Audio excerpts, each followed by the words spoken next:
My dearest Travelista, welcome to the podcast. Hey, y'all, I am your host, Tyra Andre, and welcome to the podcast.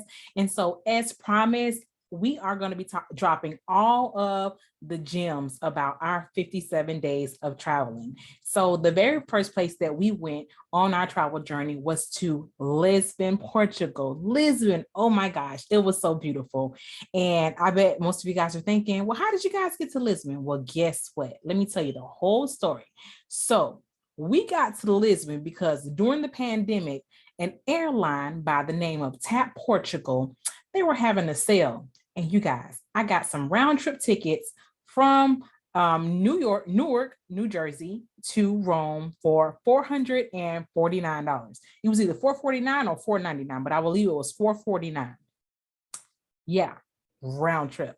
And so this was during the middle of the pandemic. So this had to be 2020.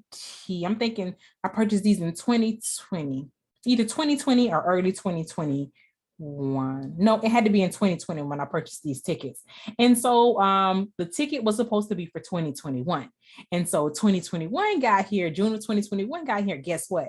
Boom, we're still in the middle of the pandemic. Italy was still closed. Everything was still closed. So they allowed us to postpone the trip to the following year.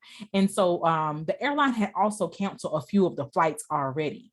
And so I want to tell you guys a secret. Okay. So whenever an airline cancels a flight or changes something about your itinerary that you don't like, you as the client, you can always go back and say, well, you as a client, you can always go back and say, I don't like the changes that you guys made.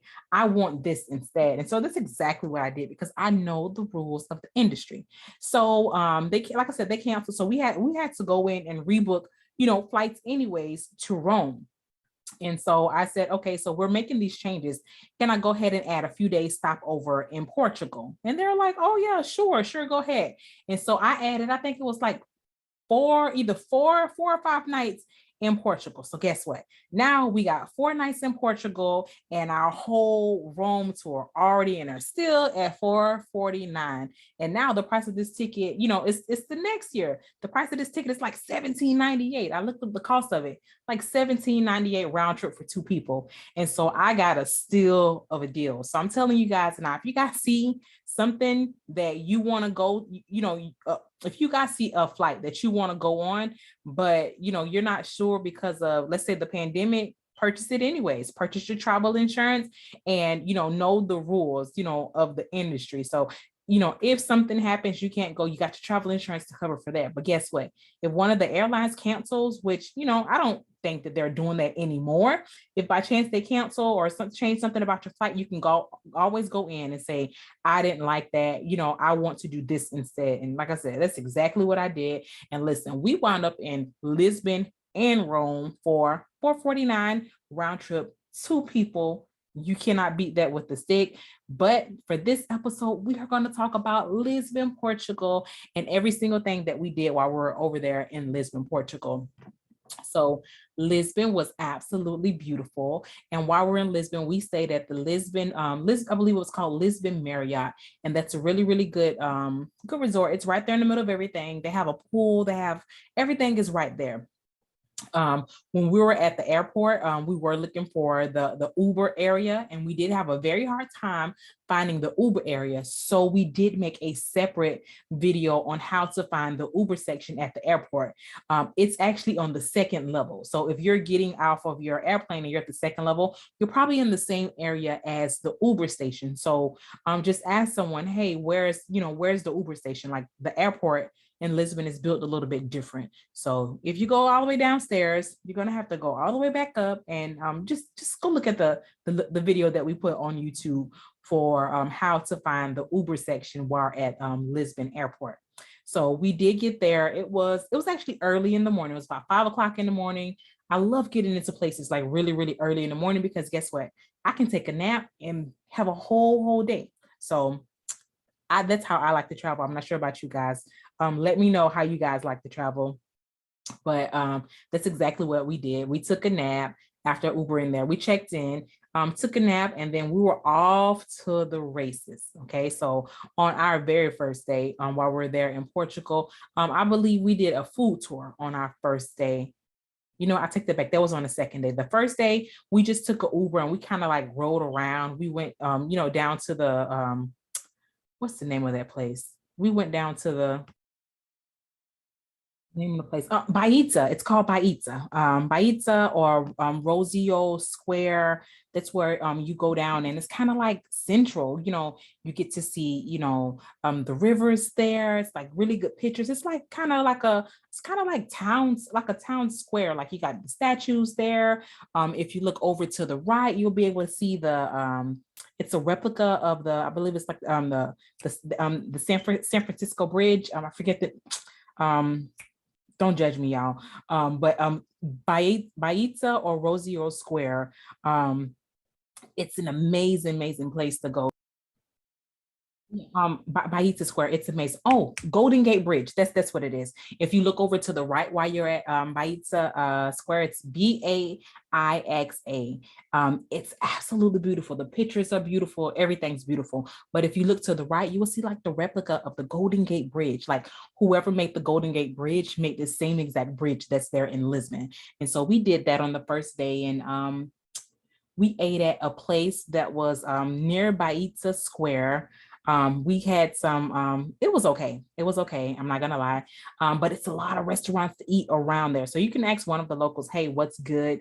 I had some good food and I had some basic food in Lisbon. So it wasn't anything for me to, completely rave about, except it was, it's this one place that's there at Bayezza Square. I can't remember the name of the place that was there at Bayezza Square, or like right there in the center, but I do have video of it, and I am going to make a video out of it. So give me some time. But they had some of the best fish cakes. They're not called fish patties. They're called fish cakes. And I tried two different ones while I was there. The first one that I tried, it was kind of like mashed potatoes. It was like, imagine like a potato ball, but like fried, like the Spanish one. But inside it's supposed to be like kind of like meaty texture. But the first one that I had, it was kind of like mashed potatoy, and then the second one that I had, which was the best one, you can actually see the fish. And I think it's like maybe codfish or something that's in there, but whatever kind of fish that's in there, it was absolutely amazing. I wish that I remembered the name of it, but trust me, I'm going to either drop a video on it, I'm going to post it on Facebook, Instagram, or something like that. But it was absolutely amazing, absolutely amazing. So that's what we did on the first day.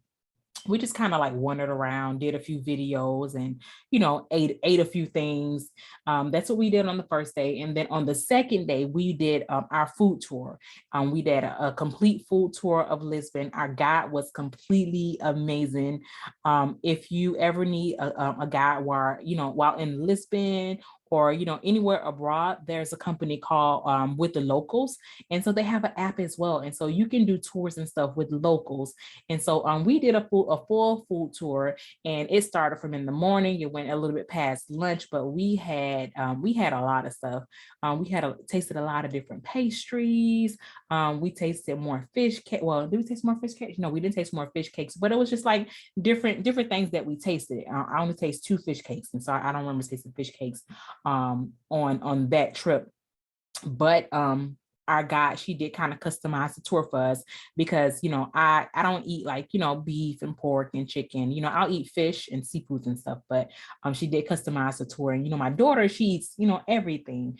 So they did a really, really good job of that. So, and the tour was really, really small. It was like 5 of us total, and we had an amazing time. Okay. So that was on the second day. On the third day, we did a tour to Sintra. Oh my gosh, it was completely amazing. That whole tour. The tour took us through Cash Cow.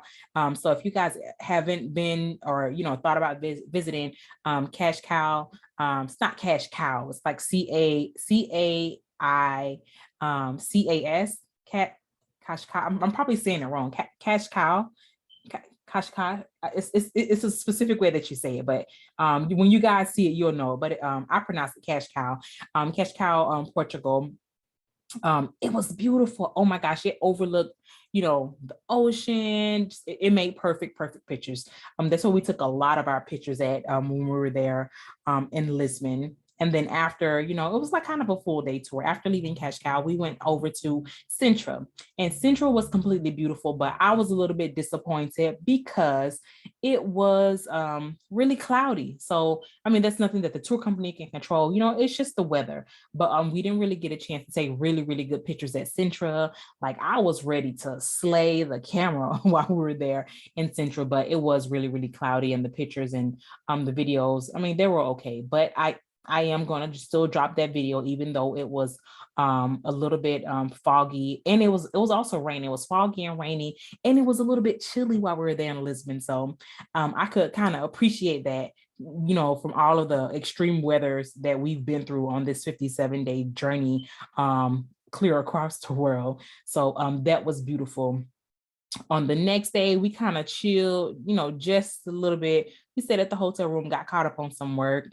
And then on the next day, we did go and see the Bellum Tower. So, this is kind of, I guess we could throw in like the top five things to do while you're there in Lisbon. So 1, go on a food tour. 2, go see Sintra. It's so beautiful. It's so, so beautiful, especially if it's not foggy outside. If it's not foggy outside, oh my gosh, it looks so, so beautiful. So that's number 2. And so number 3 would be visit Bellum Palace, okay? Visit, it's so beautiful, so, so beautiful. And then the 4th thing, which I love so, so much, visit Time Out Market. Time Out Market is a place where they sell a bunch of different foods. Like, there's a bunch of different food vendors there, and you can kind of like pick and choose whichever one you want. So Time Out Market. And then so I say visit one of the monasteries that are there. We didn't personally visit any of the monasteries that were there because we didn't have a lot of time, but the monasteries there, they look so, so, so, so very cool. So I say visit one of the monasteries. And then I'll go ahead and throw on an extra one. One of them that we did do while you guys are there, try to visit the Santa Gesta lift. That's right there near Bayezza Square, and near the center of everything. So if you're going to Bayezza Square, it's right there. Try to visit the lift. It takes you all the way up, and you get to see all of Lisbon. Like, the views are absolutely amazing. So that's my personal top 5 things that I would do if I were you in Lisbon. 1, do a food tour. 2, go to Sintra. 3, visit Bellum Palace. 4, visit the Time Out Market. And 5, visit some monasteries. And the bonus is, of course, visit the Santa Gesta lifts. You're going to have a lot of fun. Okay. And then so while we're talking about Lisbon, let's talk about transportation. So earlier, I remember telling you guys that they do have Uber there. Yes, they have Uber there. But let me give you a secret. The locals don't use Lyft. They use an app called Bolt, Bolt. And then the Bolt, it's like, it's a blue app. So I didn't really use Bolt until towards the end because, you're used to what you're used to, and, not whatever, but it was a lot cheaper. It was a lot cheaper, and same service type as, as Uber, and the Uber drivers are driving Bolt too. So it's the same people. So use Bolt if you're going to go to Portugal. So that's one thing that I'm learning too. Each and every place has their own app. Everybody doesn't necessarily have Uber. Like, I visited some places that don't necessarily have Uber, but they have their own app. So Bolt is a great alternative to Uber, especially if you want to save a few coins. Okay. So let me think about some other things that I need to tell you guys about Portugal. All I can say is Portugal was absolutely amazing. The pictures were amazing. Like, it was absolutely amazing. While you guys are there, there's so many different pastries to taste. Like, it's so much food there in Portugal. It's so much food everywhere, but a good place to try them all is Time Out Market, as I said before. But that is our trip to Lisbon, Portugal. And as I said before, we're going to be going over every single place that we've been on our 57-day journey. So that's it for Lisbon, Portugal. If you guys have any questions or comments, go ahead and put them in the comments. Or if you want to text me at 813-GO1FLY2. You want to shoot me an email, shoot me an email at info@mommy, MOMMY, and weetravels.com. And I'd love to answer your emails. Until our very next episode, bye, Travelista, bye.